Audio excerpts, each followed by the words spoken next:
Right, look at the question. If 336 divide 12 equal 28, this one I can write, right? If you want, you can write this one as 336 divide 12 equal 28. Same method, no, same one. Using there are two methods, I wrote this one, right?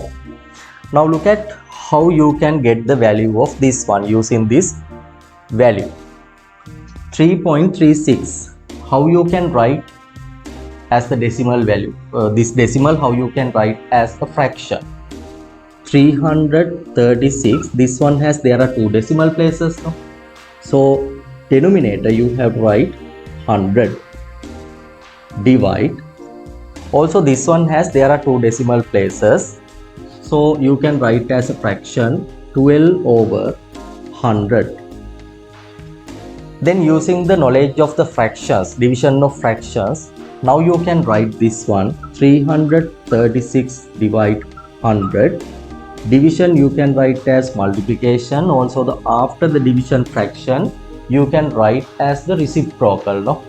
It's reciprocal, you can write 100 over 12.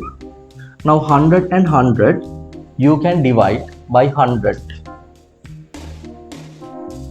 Then look at what is the value. 336 multiply 1, 336, 1 multiply 12, 12.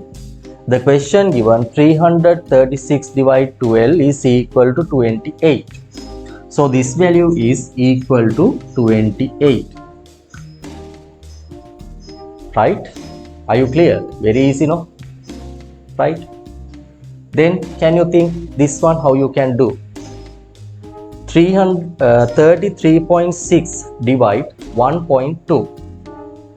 This one has only one decimal place, so you can write as a fraction 336 divide 10.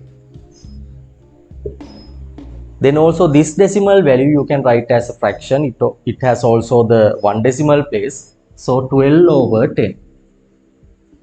Using the fraction knowledge you can write 336 over 10. Division I can write as the multiplication.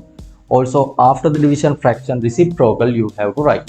The reciprocal is 10 over 12. Right, this 10 and 10 we can divide by 10. 1, 1. Then you can write the answer 336 times 1, 336. 1 multiply 12, 12.